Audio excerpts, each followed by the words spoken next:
Hi friends, అందరికీ నమస్తే. నేను మీ దామోదర్ రెడ్డి. మీరు చూస్తున్నారు రెవెన్యూ ఛానల్. చాలామంది అభ్యర్థులు అయితే గ్రూప్ 2, గ్రూప్ 3 ఫలితాల కోసం ఎదురు చూస్తూ ఉన్నారని చెప్పి చెప్తా ఉన్నారు. అయితే ఇంకొంతమంది అయితే మరి గ్రూప్ 2 అండ్ గ్రూప్ 3 కొత్త నోటిఫికేషన్ ఎప్పుడు వస్తుందని చెప్పేసి వాటికి ప్రయత్నం చేస్తూ ఉన్నారు. అయితే అభ్యర్థులందరినీ ఒకటే చెప్తా ఉన్నా, గ్రూప్స్కి ప్రిపేర్ అయ్యే అభ్యర్థులైనా సరే, పోలీసుకి ప్రిపేర్ అయ్యే అభ్యర్థులైనా సరే ఏ నోటిఫికేషన్ ప్రిపేర్ అయ్యే అభ్యర్థులైనా సరే మీరు మాత్రం ప్రిపరేషన్ కొనసాగించండి అని చెప్పేసి నేను చెప్తూనే ఉన్నా. ఎందుకంటే నోటిఫికేషన్ ఎప్పుడైనా రావచ్చు, అది చెప్పలేం. సరే మేబీ కొంచెం లేట్ అయితే అవుతుందేమో, కానీ నోటిఫికేషన్ అయితే పక్కా వస్తాయి. ఒక 6 నెలలు పట్టినా, సంవత్సరం పెట్టినా కానీ వస్తే ఖచ్చితంగా వస్తాయి. ఈలోపు మీరు మీకున్న టైంని యూటిలైజ్ చేసుకొని మీరు మంచిగా ప్రిపేర్ అయితే మీకే మంచిది కదా. ఎందుకంటే అనవసరంగా చాలామంది అభ్యర్థులు కొంచెం ఏదో అయోమయానికి గురై ఏదో తికమక పడకుండా అదే ఏదో ఇంకా వాళ్ళు సొంత స్క్రిప్ట్ రాసుకొని వాళ్ళు ఊహించుకుంటే నోటిఫికేషన్ వస్తుందా రాదా, వస్తే ఏం చేయాలి, రాకుండా ఏం చేయాలి, ఆ నోటిఫికేషన్ వచ్చినప్పుడు చూద్దాంలే, ఆ నోటిఫికేషన్ ఇప్పుడు వస్తుందా రాదా అంటే మనకు కొంచెం భ్రమ కల్పించుకోవడం అనమాట వాస్తవానికి. సరే వాస్తవానికి ప్రభుత్వం కూడా కొంచెం దీని మీద స్పందించి త్వరగా నోటిఫికేషన్ చేస్తే బాగుంటుంది. కానీ వాళ్ళు కూడా మరి నిమ్మకు నీరెత్తినట్టు ఎటువంటి ఏం స్పందన చేయకుండా ఏదో మన బెల్లం కుట్టిన రాయిలా కూర్చుంటారు వాళ్ళు కూడా. ఇంక ఇప్పుడు ఏమనంటే ఇది ఒక మళ్ళీ ఎమ్మెల్సీ కూడా వచ్చి అని చెప్పి ఇది ఒక ముచ్చట చెప్తారు. ఏదో ఒకటి చెప్పాలి కదా, ముచ్చట చెప్పడానికి ఏముంది, 100 చెప్పొచ్చు. ఎందుకంటే ఈ మాటలు చెప్పి ఆ అధికారులకు వచ్చారు, మళ్ళీ ఒక 3 మాటలు చెప్పి ప్రయత్నం చేస్తారు. మళ్ళీ ఇళ్ళనే సరే ఏమో ఇప్పటికీ అంటారుగా మన ఈ వీళ్ళనే ఇక మళ్ళీ ఉన్న వాళ్ళకి ఉద్యోగాలు లేవురా అంటే ఇప్పుడు ఆల్రెడీ ఉన్న వాళ్ళకి ఉద్యోగాలు లేని చేత, కానీ మన ఆల్రెడీ 60 సంవత్సరాలు ఉన్న వాళ్ళని 60 సంవత్సరాలు చేసే ప్రయత్నం చేశారు మళ్ళీ వీళ్ళని ఉపాధ్యాయుని. ఇప్పుడు మీరు ఉన్న వాళ్ళకి ఏజ్ పెంచితే మళ్ళీ కొత్త వాళ్ళకి నోటిఫికేషన్ చేసి ఇస్తారు, కొత్త వాళ్ళకి జాబ్ సెటిల్ ఇస్తారు. నాకు అర్థం కావట్లే. ఈ రోజు ఓన్లీ ఉపాధ్యాయుల వరకే పెంచారు, రేపు అన్ని డిపార్ట్మెంట్లో పెంచుతారు. మరి నిరుద్యోగుల పరిస్థితి ఏంది? మీరు ఏదో వాళ్ళు రిటైర్మెంట్ ఏజ్ అప్పుడు కొంచెం డబ్బు ఖర్చు అవుతుంది అని చెప్పేసి అది దృష్టిలో పెట్టుకొని ఇప్పుడు నిరుద్యోగులకు అన్యాయం చేసే ప్రయత్నం చేస్తున్నారా? ఆ రోజు నిరుద్యోగులు లేకపోతే మీరు అధికారంలోకి వచ్చేవాళ్ళ? తీవ్ర వ్యతిరేకత వస్తూ ఉంది. నేను మళ్ళీ చెప్తున్నా, మీకు అర్థమవుతుందో లేదో మీ ఇంటెలిజెన్స్ రిపోర్ట్ తెప్పించుకోండి ఒకసారి. తీవ్ర వ్యతిరేకత ఆల్రెడీ మొదలైంది, నిరుద్యోగుల నుంచి కానీ రైతుల నుంచి కానీ అందరి నుంచి కూడా తీవ్ర వ్యతిరేకత మొదలైంది. కాబట్టి అర్థం చేసుకునే ప్రయత్నం చేయండి. మీరు కూడా ఒకసారి నిరుద్యోగుల గురించి పట్టించుకోండి. వాళ్ళకి ఏం కావాలి, వాళ్ళకి మేమేం కల్పిస్తున్నాం అని చెప్పేసి కూడా ఒకసారి మీరు పట్టించుకునే ప్రయత్నం చేయండి. నేను మళ్ళీ చెప్తున్నా, మాకు అసలు ఒక నివేదిక కావాలండి. ఎస్, మేము కోరుతున్నాం. తెలంగాణలో ఉండి మేము మీకు ఓట్లేసి గెలిపించినప్పటిలో మేము అడుగుతున్నాం, మాకు నివేదిక కావాలా. ఎన్ని పోస్టులు ఖాళీగా ఉన్నాయి, ఎంతమంది ఉద్యోగులు ఉన్నారు, ఏ సంవత్సరంలో ఎన్ని పోస్టులు ఖాళీ అవుతున్నాయి, పోయిన సంవత్సరం కానీ గత సంవత్సరం కానీ ఈ సంవత్సరం కానీ ఎంతమంది రిటైర్ అవ్వబోతా ఉన్నారు, ఏ డిపార్ట్మెంట్లో ఎంతమంది రిటైర్ అవుతున్నారు, ఎన్ని ఖాళీలు ఉన్నాయని చెప్పేసి మాకు నివేదిక కావాలి.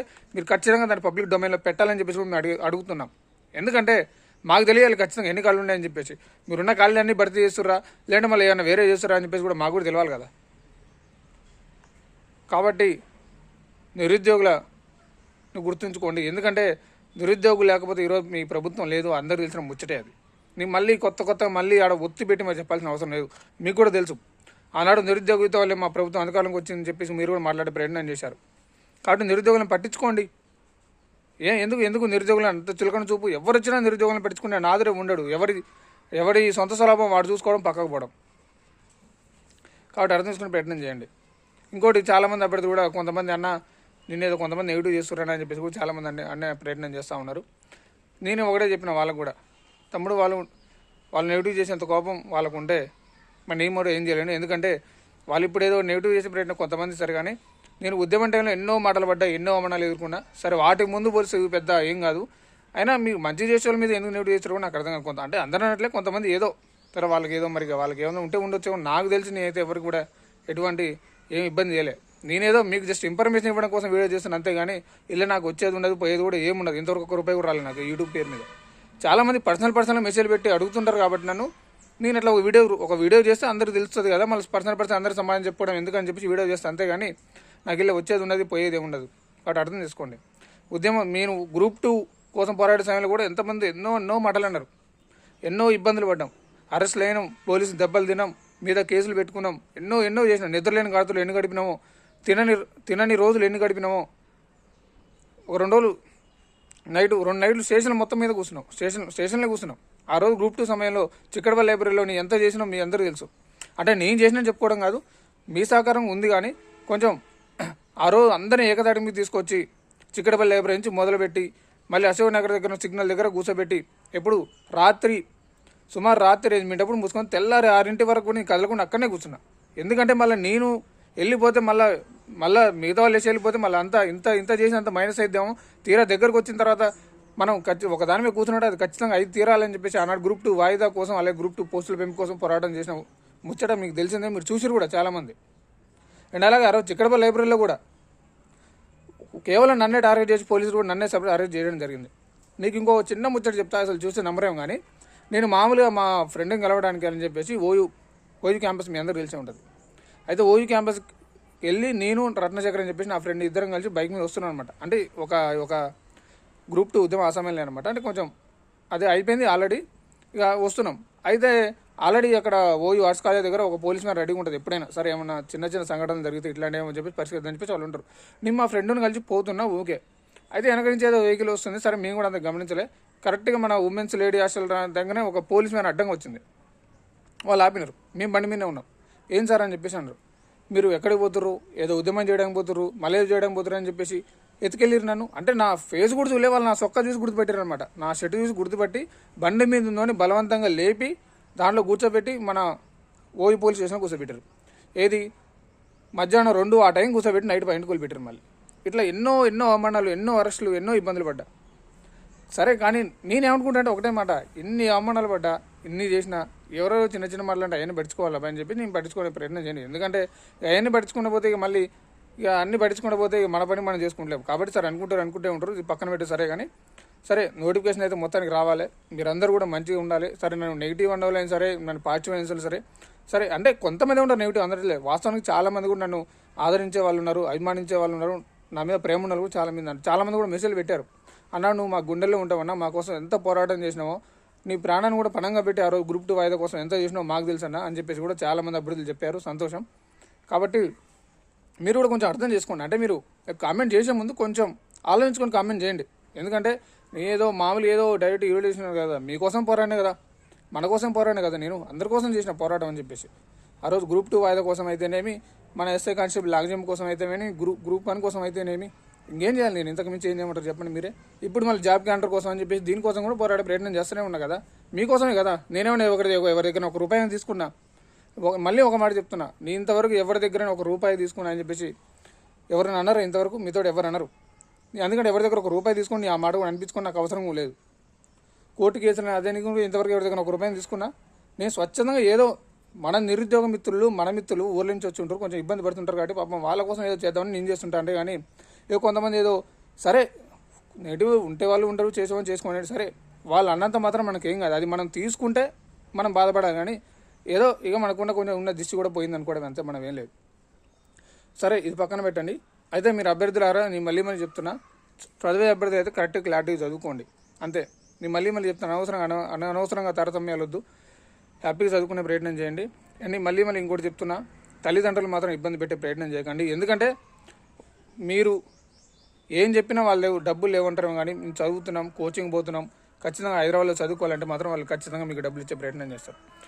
ఓకే, కానీ మరి కొంతమంది ఏం చేస్తారంటే ఇక మరి మేధావులు ఉంటారు, వస్తారు, ఇక మరి వాడు కోచింగ్ పోతాడా, అలా సినిమాకి పోతాడా, ఏం పోతాడో తెలియదు. కానీ అంటే నేను అనేది ఏంటంటే, మనకు జన్మ ఇచ్చిన తల్లిదండ్రులని మనం మోసం చేసినా సరే ఓకే, ఆడ 5,000కో 10,000కో మోసం చేసినా ఓకే, సంతోషం. కానీ ఇక్కడ నిన్ను నువ్వు మోసం చేసుకుంటున్నావు కదా, అది నీకు అర్థమవుతలే. నిన్ను నువ్వు మోసం చేసుకుంటావు అంటే ఇక్కడ కోచింగ్ అనుకు వచ్చి చదవడానికో అని చెప్పేసి సినిమా థియేటర్లకో షికార్లకో ఎదురుగుతుంటే ఎట్లా? అది కరెక్ట్ కాదు కదా మిత్రమా. ఎందుకంటే మన అందరం మధ్యతరగతి వాళ్ళమే రా భయ్, మనం మధ్యతరగతి వాళ్ళం కాబట్టి ఈ గవర్నమెంట్ జాబ్లు ఈ గవర్నమెంట్ జాబ్ల కోసం కష్టపడి చదువుతూ ఉన్నాం. ఉండేవాళ్ళు అయితే అమెరికా ఎటో పోయి ప్రశాంతంగా సంపాదించుకొని ఏదో చేసుకొని ఉంటుండే. ఇక అందులోనే ఊళ్ళలో ముచ్చటే మీకు తెలిసిన ముచ్చటే, జాబు లేనిది అసలు ఎట్లా చూస్తారంటే వాడిని ఇక పచ్చి చెప్పాలంటే కుక్కను చూసినట్టు చూస్తారు రా భయ్. కుక్క కంటే హీనంగా, పిచ్చి కుక్క అంటే హీనంగా చూస్తారు జాబు లేకుండా. పరిస్థితి అట్లా ఉన్నది. ఇంటికి పోదామన్న భయం, హైదరాబాద్ ఉందామన్న భయం. సరే ఏదో నోటిఫికేషన్ లేవు కదరా, సరే నోటిఫికేషన్ లేవు ఇంటికి వద్దాం ఎట్లాగో మళ్ళీ, ఎందుకంటే హైదరాబాద్ ఉన్న బడ్డన అయితే 10-15 వేలు అవుతున్నాయి, ఇంటికి వద్దని చెప్పేసి ఇంటి దగ్గర కూడా ఇంటి పక్కల ఇక వాళ్ళ సదాయింపు మామూలుగా ఉండదు. ఎట్లుంటుందంటే ఇక వాళ్ళ గోల్ వినే బదులు ఇక కింద ఒక ఆటమాన్ పెట్టుకొని దాని మీద కూర్చోవడం బెటర్ అని చెప్పేసి అనిపిస్తూ ఉంటుంది. అట్టుంటుంది ముచ్చట. కాబట్టి అర్థం చేసుకోండి, తల్లిదండ్రులను కూడా ఇబ్బంది పెట్టకండి, వాళ్ళు ఇచ్చే డబ్బులని సద్వినియోగం చేసుకోండి.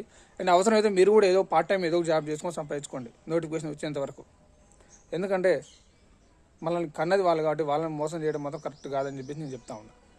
అండ్ ఇంకోటి కూడా, ఇప్పుడు మీరు చూసుకుంటే రేట్లు కూడా ఎట్లున్నారంటారు, మామూలు రేట్లు రాబాయి దేన్ని ముట్టుకున్న బగ్గు ఉంటున్నాయి.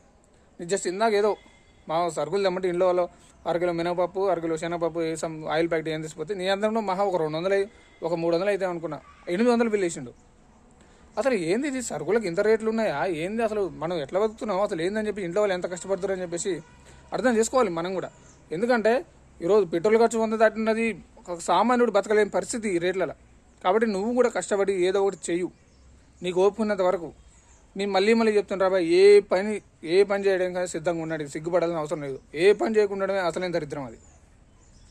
కాబట్టి నేను మళ్ళీ చెప్తున్నా, మంచిగా ఉండండి, ప్రశాంతంగా ఉండండి, ఏదో ఒక పని చేసుకొని మీ పాకెట్ మనీ వరకు మీరు సంపాదించుకునే ప్రయత్నం చేయండి.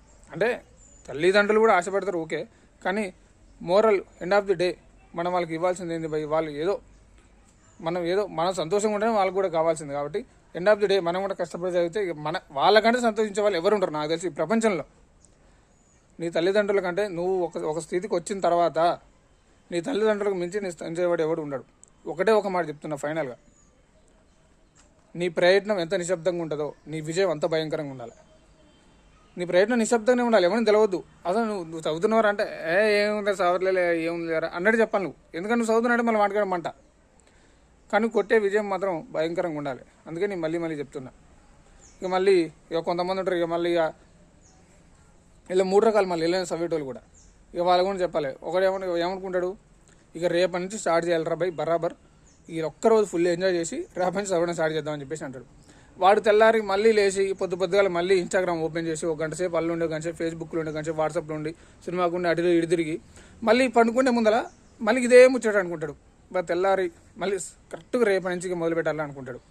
మళ్ళీ 20వ తారీఖు రాగానే ఇంకొక 5 రోజులు మంచిగా ఎంజాయ్ చేసి ఫస్ట్ తారీఖు నుంచి మొదలు పెడదాం అంటాడు. అదే 1వ తారీఖు పోతుంది, 20 పోతుంది, అన్నీ పోతాయి. ఇంకొంతమంది మిత్రులు బాగానే సరే ఓకే అని చెప్పేసి మొదలు పెడతారు.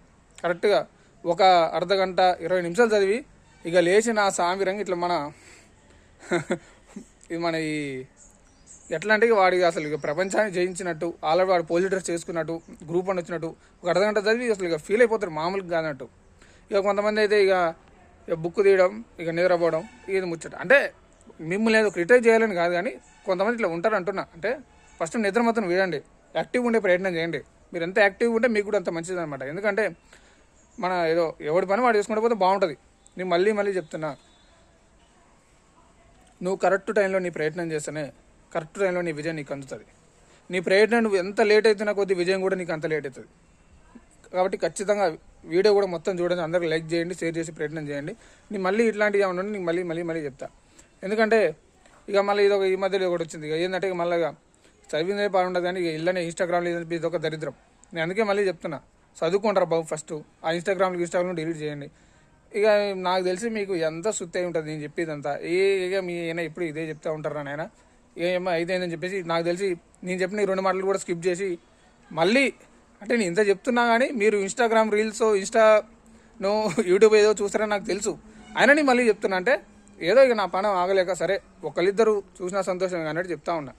ఎందుకంటే ఇంకోటి కూడా ఆలోచించండి, మళ్ళీ ఇంకో మాట కూడా చెప్తే ప్రయత్నం చేస్తా ఉన్నా. ఇక్కడ నువ్వు ఎంత చదివినా కానీ నీకు కొంచెం అదృష్టం కూడా ఉండాలి రా భయ్. ఇది మాత్రం 100% నేను చెప్తున్నా. ఎంత గొడ్డు చాకరీ చేసినా, ఎంత గొడ్డు కష్టపడ్డా, ఎంత చేసినా కానీ కొంచెం అదృష్టం కూడా ఉండాలి, కొంచెం కలిసి రావాలి. ఎందుకంటే ఒక చిన్న ఎగ్జాంపుల్ చెప్తున్నా. మనోళ్ళు ఇప్పుడు మనకి ఇక్కడ ప్రయాగరాజ్ దగ్గర కుంభమేళ జరుగుతూ ఉంది. కుంభమేళ పోయి పుణ్యం తెచ్చుకోర్రా అంటే పూసలు అమ్ముకునే అమ్మాయిని వైరల్ చేసి పారేశారు. పూసలు అమ్ముకునే అమ్మాయిని ఫేమస్ చేశారు. ఆమె ఒక్క నైట్కి ఓవర్ నైట్ స్టార్ అయిపోయింది. ఆమెకి ఏదో బాలీవుడ్లో సినిమా హీరోయిన్ ఛాన్స్ కూడా వచ్చింది. కాబట్టి ఆలోచించండి, అంటే సినిమా రంగంలో ఆల్రెడీ 10 సంవత్సరాల నుంచి 20 సంవత్సరాల నుంచి కూడా కష్టపడుకుంటూ ఒక చిన్న రోల్ కోసం ఎదురు చూసే వాళ్ళు కూడా కొన్ని వేల మంది ఉన్నారు. కానీ ఆమె అదృష్టం బాగుండి ఒక్క నైట్ ఓవర్ స్టార్ అయిపోయింది. అంటే ఇక్కడ ఏంటంటే కొంచెం టైం కూడా కలిసి రావాలి, కొంచెం అదృష్టం కూడా ఉండాలి. ఏదో ఇక ముసలెడ్లు పోయినట్టు ముందర ఒకటే కష్టపడుకుంటా అట్లా కాదు. ఇంకా కొంతమంది కూడా బట్టి ఏది మన చిన్నప్పుడు తగినట్టు అశోకుడు రోడ్లకు 20 చెట్లు నాటాను, 20 చెట్లు నాటాను. ఎంతసేపు నాటుతాం? బట్టి కూడా వద్దు, కాన్సెప్ట్ని అర్థం చేసుకుంటూ ఆ వేలో వెళ్ళండి. ఎందుకంటే డైలీ న్యూస్ పేపర్ పక్కన పెట్టుకోండి. మీకు ఒక కరెంట్ అఫైర్స్ బిట్టు చదవగానే ఒక సబ్జెక్ట్ సంబంధించి బుక్ పక్కన పెట్టుకోండి. కరెంట్ అఫైర్స్ అలాగే సబ్జెక్టు 2 బేరీజు వేసుకొని చదివే ప్రయత్నం చేయండి. మీరు ఖచ్చితంగా విజయం సాధిస్తారు. ఎందుకంటే ఇప్పుడున్న సరళిలో ఇప్పుడున్న మారిన మొత్తం టెక్నాలజీ ఆ పరంగా ఉంది కాబట్టి మీరు ఆ విధంగా ముందుకెళ్ళడమే కరెక్ట్. కాబట్టి మంచి చదువుకోండి, ఎటువంటి ఇబ్బందులు పడకండి. అనవసరంగా గ్రూపులలో ఉండి కూడా అనవసరంగా ఇబ్బంది పడకుండా అనవసర గ్రూపులో మీరు టెన్షన్ పెట్టకండి, అనవసరంగా టెన్షన్ పడకండి. ఎందుకంటే ఉన్న టైమే చాలా తక్కువ. కాబట్టి ఇప్పటికైనా సరే మంచిగా చదువుకునే ప్రయత్నం చేయండి. నేను మళ్ళీ చెప్తున్నా, తల్లిదండ్రులను గౌరవించండి, కొంచెం ఫ్రెండ్స్తో కూడా గడపండి, ఇతరులకు గౌరవం ఇవ్వండి, ఇతరులకు సాయం చేసే ప్రయత్నం చేయండి. ఎందుకంటే చిన్న ఎగ్జాంపుల్, ఎందుకంటే నువ్వు బయటికి పోతావు సుమారు సరే, ఇలా అందరూ తాగేటోళ్ళు ఉంటారు, తాగిన వాళ్ళు ఉంటారు, సినిమా పోయేటోళ్ళకి సినిమా పోయేటోళ్ళు ఉంటారు. మీరు ఊర్లో ఒక 10 మంది ఫ్రెండ్స్ ఉన్నారు అనుకోండి, తలా ఒక 100 రూపాయలు వేసుకుంటే 1000 రూపాయలు అవుతాయి. ఆ 1000 రూపాయలతోటి మీ ఊర్లో మరీ పేదరికంగా బిలో ప్రావర్టీ లైన్ మరీ దరిద్రకు దిగువన ఉండే వాళ్ళు ఉంటారు, చూసినారు కదా. వాళ్ళకొకసారి మీరు అంటే వాళ్ళకేదో పెద్ద గుళ్ళో గోపురాలో గోల్డో గీల్డో బిస్కెట్లో ఏం గోల్డ్ గిల్డ్ అని చెప్పేసి ఏం అవసరం లేదు. కనీస నిత్య అవసరాలు ఆయిల్ ప్యాకెటో రైసో కందిపప్పు అవి ఇచ్చే ప్రయత్నం చేయండి. నువ్వు ఒకరోజు తాగే బీరో సిగరెటో నీకు ఎంత ఆనందం ఇస్తుందో ఒక్కసారి నువ్వు ఆ సరుకులు పంచిన తర్వాత వాళ్ళ కళ్ళలో ఆనందం ఇస్తే ఖచ్చితంగా దానికంటే 1000 రెట్లు ఆనందం ఇస్తుంది రాబాయ్. నేను రాసిస్తా దానికి. కాబట్టి ఇట్లాంటి చిన్న చిన్న పనులు కూడా అలవాటు చేసుకోండి, సహాయం చేయడం అలవాటు చేసుకోండి. ఎందుకంటే మీకు కూడా ఫ్యూచర్లో అలవాటు అవుతుంది. అండ్ అలాగే పొద్దు గూగుల్ కూడా ఫోన్లో ఉండకుండా ఒకటే ఇన్స్టాగ్రామ్ చూసుకుంటే ఇక కొంతమంది అంటే సెల్లో ముఖం పెడితే వాని బాధగా వాని మార్చడం ఎవరి వల్ల కాదు రాబాయ్. వాడికి సునామీ రాని తుఫాను రాని ఏమన్నా కానీ వాని బాధే వాడికి సెల్లులో వాడు ఇన్స్టాగ్రామ్లో మూతి పెట్టిందంటే వాడికి అసలు బయటకు కూడా చూడ్డు. కాబట్టి switch off the phones and open your eyes and and end అంటే తర్వాత సరే కొంచెం ఇంగ్లీష్ నాకు కూడా ఎందుకో తడబడతా ఉంది. సరే, switch off your phone switch off చేసి నేచర్ని ఎంజాయ్ చేయండి, ప్రకృతికి సహసిద్ధంగా ప్రకృతి దగ్గరగా బతకండి. కొంచెం సాయంత్రం పూట అట్లా ఒక 1 అవర్ అలా తిరిగి రండి, కొంచెం ఫ్రెండ్స్తో గడపండి. చాయ్ షాప్ దగ్గర ఎక్కడ ఉంటారు, ఫ్రెండ్స్తో హ్యాపీగా గడపండి. మీ టెన్షన్స్ ఏమన్నా ఫ్రెండ్స్తో షేర్ చేసుకోండి, లేదంటే మీ ఫ్యామిలీతోనే షేర్ చేసుకునే ప్రయత్నం చేయండి. కాబట్టి అనవసరంగా ఎందుకు రాబాయి, అనవసరంగా టెన్షన్ పెడతారు, యువతలో టెన్షన్ పెడతారు. వద్దు, మనకి ఏది రాసానంటే అది వస్తుంది రాబాయి. మనం కష్టపడదాం, మనకు కావద్దు ఎవరికి వస్తుంది. నేను మళ్ళీ చెప్తున్నా, నువ్వు కొట్టే ఎట్లుండాలంటే కొడితే కుంభస్థలం బద్దలు కావాలి, నువ్వు కొట్టే విజయం అట్లా ఉండాలి. సరే, అది వాటెవర్, నువ్వు ఏ రంగమైనా ఎంచుకో, అది ప్రభుత్వ రంగమా ప్రైవేట్ రంగమా ఇంకేదన్నా అని ఎంచుకో. నేను మీకు ఒక అన్నగా ఒక తమ్ముడిగా ఇంకా ఏమైనా ఉంటే సరే మీ ఫ్రెండ్గా అనుకోండి. అట్లా అన్ని విధంగా కూడా అనుకొని నేను చెప్తున్నా కాబట్టి ఒకసారి వినే ప్రయత్నం చేయండి. అండ్ అలాగే ఇంకా మళ్ళీ ఎవరైనా మనోభావాలు దెబ్బలు కూడా మీరు దానికి క్షమించాలని కోరుతా ఉన్నా. ఎందుకంటే కొంతమందికి చెప్పే పదాలు నచ్చవు. ఎందుకంటే తీపి ఎప్పుడైనా మంచి చేదుగా ఉంటుంది, అబద్ధం తీయగుంటుంది. కాబట్టి సరే, మీరు కూడా మరొకసారి ఆలోచన చేయండి, చదివేయాలని కూడా చదువుకోండి, ఏ పని చేసిన. అంటే నేను అనేది ఏంటంటే ఇట్లా మనం ఏదో జరుగుతుంది, ఏదో అవుతుందా లేదా అని చెప్పేసి ఇట్లా మనం స్టక్గా అయిపోవడం వల్ల, మనం అట్లా మధ్యలో ఉండడం వల్ల ఏమైందంటే ఫస్ట్ లేజినెస్ తయారవుతుంది. ఇక లేజినెస్ అయిన తర్వాత ఇక అది ఎట్లుంటుంది అంటే ఆ లేజినెస్ అనేది అదే మనకు పెద్ద దరిద్రం. ఆ లేజినెస్ అనేది పట్టుకుంటే అసలు పోదురా బాయ్, లేజినెస్ అనేది అస్సలు పోదు. అది ఆ లేజినెస్ ఎట్లుంటుందంటే ఇక నోటిఫికేషన్ వచ్చిన ఎట్లుంటుందంటే ఇక నోటిఫికేషన్ వచ్చింది నోటిఫికేషన్ వచ్చిన తర్వాత నోటిఫికేషన్ వచ్చింది కదా, ఓకే నోటిఫికేషన్ వచ్చిందా, సరే వచ్చింది, సరే మనం అప్లై చేస్తాం కదా, అప్లై చేసిన తర్వాత చదువుదాం అనుకుంటే సరే అప్లై కూడా అయిపోతుంది. అప్లై చేసినాం కదా, సరే మళ్ళీ టైం ఇస్తారు కదా ఒక 50 ఆ టైంలో చదువుదాం అని చెప్పి ఆ టైం కూడా అయిపోతుంది, ఫిలిమ్స్ కూడా అయిపోతుంది, సడన్గా అంత అయిపోతుంది, భద్రమణం మధ్య గోవిందం ఏముండదు ఇక అట్లా. కాబట్టి ఆలోచన చేసుకోండి ఒకసారి మీరు కూడా. ఎందుకంటే నేను ఇంకోటి చెప్తున్నా, ఏంటంటే ఒక చిన్న సామెత ఉంటుంది, నడిచే టైంలో నడవాలి, తినే టైంలో తినాలి, అండ్ అలాగే పరిగెత్తే టైంలో పరిగెత్తాలి, నిద్రపోయాడు అని చెప్పేసి చెప్తా ఉన్నాను. ఎందుకంటే ఇక్కడ మనం ఏం చేస్తామంటే చదివే టైంలో ఫోన్ చూసుకుంటాం, ఫోన్ చూసుకునే టైంలో నిద్రపోతుంటాం. ఇదంతా వేరే ముచ్చుంటుంది, వేరే కథ ఉంటుంది. ఎందుకంటే నాకు ఒక చిన్న లాజిక్ ఏంటంటే ఇన్స్టాగ్రామ్లో ఎక్కడ చూసినా ఏంటంటే 20,000 30,000 కట్టి మనం కోచింగ్ సెంటర్లో స్టడీ హాల్లో ఎక్కడ జాయిన్ అయ్యి అక్కడనే ప్రశాంతంగా నిద్రపోతాం. ఒక 100 రూపాయలు సినిమా టికెట్ తీసుకున్నాం, అసలు కళ్ళు ఇట్లా అప్పగించి మరి చూస్తాం, గుడ్లు మొత్తం అప్పగించి కూడా చూస్తాం. సినిమా థియేటర్ మాత్రం అంత కాన్సన్ట్రేషన్. అంటే ఇక్కడ ఏంటంటే అసలు ఇక కొంతమంది ఇక సినిమాలు అంటే ఎంత పిచ్చి అంటే మన వాళ్ళకి అసలు సపోజ్ సరే పవన్ కళ్యాణ్, మహేష్ బాబు, ప్రభాస్ ఎవరో కొంతమంది ఉంటారు అనుకోండి, అల్లు అర్జున్, రామ్ చరణ్, మన ఎన్టీఆర్, అందరు హీరోలు ఉన్నారు. అంటే అసలు కొంతమంది ఎట్లుంటారంటే వాళ్ళు చేసిన 8వ సినిమాలలో 9వ సినిమాలో హీరోయిన్ ఎవరైనా చెప్తారు, ఆ మ్యూజిక్ డైరెక్టర్ ఎవరైనా చెప్తారు. అసలు వాళ్ళు ఆ సినిమాలో ఎన్ని డ్రెస్సులు వేసుకోరు, సినిమా ఫస్ట్ నుంచి ఎండింగ్ వరకు కూడా ఎన్ని జతల బట్టలు మార్చారన్నా కానీ క్లియర్గా చెప్పే వాళ్ళు ఉంటారు. అంటే TFI కట్టు బానిస అని చెప్పేసి కూడా నడుస్తూ ఉన్నది. నేను అనేది ఏంటంటే నీకు అన్నీ గుర్తున్నాయంటే నువ్వు ఖచ్చితంగా జనరల్ నాలెడ్జ్ ఎక్కువ ఉన్నట్టే. నేను చెప్పేది ఏంటంటే అదే ఫోకస్ని చదువు మీకు తీసుకెళ్ళని చెప్తున్నాను అంతే. నేను కొత్తగా ఏం చెప్పట్లే, కొత్తగా ఏం రాయట్లే, కొత్త సూత్రాలు కూడా ఏం చెప్పట్లే. నువ్వు అదే ఫోకస్ని తీసుకెళ్ళి నీ చదువు మీద చూపించు. అంటే దానిలో నువ్వు అక్కడ పెట్టే శ్రద్ధలో ఒక 10% పెట్టినా ఖచ్చితంగా నువ్వు జాబ్ కొట్టుకోబోతావు. అంటే సినిమాని కాదు, కొంతమంది సరే ఏదో వేరే ఉండొచ్చు, కానీ నేను చెప్తా ఉన్నాయి ఎందుకంటే చూస్తే నువ్వు 3 గంటలు రాబాయి, సరే సంతోషం, సరే సినిమాలు చూడడం కూడా తప్పనట్లే. నువ్వు ప్రతిసారి పొద్దుగులు చదవాలన్నా ఎవరి వల్ల కాదు రాబాయి, ఎందుకంటే ఎవడు కూడా చదవలేడు. పొద్దుగులు కూర్చొని చదవడం కూడా ఎంత ఇబ్బందో నాకు తెలుసు. ఈ ప్రపంచం కదా, చదవడం కూడా కొంచెం కష్టమైన పనే. కాబట్టి ఇష్టపడుతూ కష్టపడుతూ చదివే ప్రయత్నం చేయండి, అర్థమవుతుందా? కాబట్టి ఆ కాన్సన్ట్రేషన్ మీరు చదువు మీద ఉపయోగించండి. కాబట్టి ఖచ్చితంగా మీరు సక్సెస్ అవుతారని చెప్పేసి నేను అనుకుంటా ఉన్నా. ఎందుకంటే మీరు సక్సెస్ కావాలంటే అవసరమే, ఖచ్చితంగా కష్టపడాల్సిందే. మళ్ళీ చెప్తున్నా, ఖచ్చితంగా కొన్ని వ్యసనాలని కొన్నిటిని మనం వదుకోవాల్సిందే సక్సెస్ కావాలంటే. ఎందుకంటే ఇవాళ చూసిన ఒక యంగ్ లేడీ ఐఏఎస్ అనమాట. తను ఐఏఎస్ కావడం కోసం 3 సంవత్సరాల పాటు తను సెల్ ఫోన్కి దూరంగా ఉంది, సోషల్ మీడియాకి కూడా దూరంగా ఉంది. వామ్మో, వీడియో లెంత్ ఇప్పటికే 20 minutes అయిపోయింది. వాస్తవానికి లైవ్ చేస్తే బాగుండదేమో, కానీ సరే నేను మళ్ళీ ఏమైనా ఉంటే మళ్ళీ చెప్పే ప్రయత్నం చేస్తా. కాబట్టి అందరూ గుర్తుంచుకోండి, మంచిగా ఉండండి, హ్యాపీగా ఉండండి, ఎటువంటి టెన్షన్స్ పడొద్దు. ఇది కాకపోతే ఇంకోటి అవుతుందిరా భయ్. ఇప్పుడు నీ కానిస్టేబుల్ మిస్ అయింది, గ్రూప్ 2 వస్తుందేమో, గ్రూప్ 2 మిస్ అయింది, గ్రూప్ 1 వస్తుందేమో, గ్రూప్ 1 మిస్ అయింది, సివిల్స్ వస్తుందేమో. ఎందుకు నీ మళ్ళీ ఒకటి చెప్తున్నా, మనల్ని తక్కువ అంచనా వేసుకోవడం మనకున్న అతిపెద్ద దరిద్రం రా భయ్. ఎవడేదో అనుకుంటాడు, అది అనుకుంటాడు, ఇది అనుకుంటాడు అని చెప్పేసి ఎంత ముచ్చట. ఎవడేమనుకుంటారు భయ్, అనుకుంటే వాళ్ళు అంతా అనుకుంటూనే ఉంటారు. కాబట్టి నీ పని చేయి. ఇక ఈ మధ్య పెళ్ళిళ్ళు స్టార్ట్ అయినాయి. ఇక మన జాబ్ లేని వాళ్ళు కానీ, మన బ్యాచులర్స్ కానీ ఇక పెళ్ళిళ్ళకి పోతే ఇక అది వర్ణనా తీరంటారా భయ, బాధ మామూలు బాధ కాదురన్న. అయినా దేవుడా, అంటే మన బంధువులు సరే ఎవడో వేరే వాళ్ళు అడిగేటప్పుడు మనకి ఎంత కోపం ఉన్నా కానీ నవ్వుతూ జాబ్ కోసం ట్రై చేస్తున్నాను అంకుల్, వస్తుంది అంకుల్. ఆడొక క్వశ్చన్ అడుగుకుంటాడా, అమ్మ జాబ్ ఎప్పుడు వస్తుంది, అమ్మ పెళ్ళి ఎప్పుడు చేసుకుంటావు, నీ తోటి పెళ్లి చేసుకుంటుండగా ఇక నువ్వెప్పుడు చేసుకుంటావు, ఇక నీకు అసలు అయిద్దా లేదా, అసలు పిల్లలు చూసురు రాలేదా మీ వాళ్ళు. ఊరే నాయన, సివిల్స్ ఇంటర్వ్యూలో అడిగిన ప్రశ్నలు మొత్తం అడుగుతారు రాబాయ్. ఇంత ఉంటుంది ముచ్చటిగా, ఇంత దూరం పోతుంది ముచ్చట. సివిల్స్ ఇంటర్వ్యూలో అడిగిన ప్రశ్న కూడా ఉంటుంది.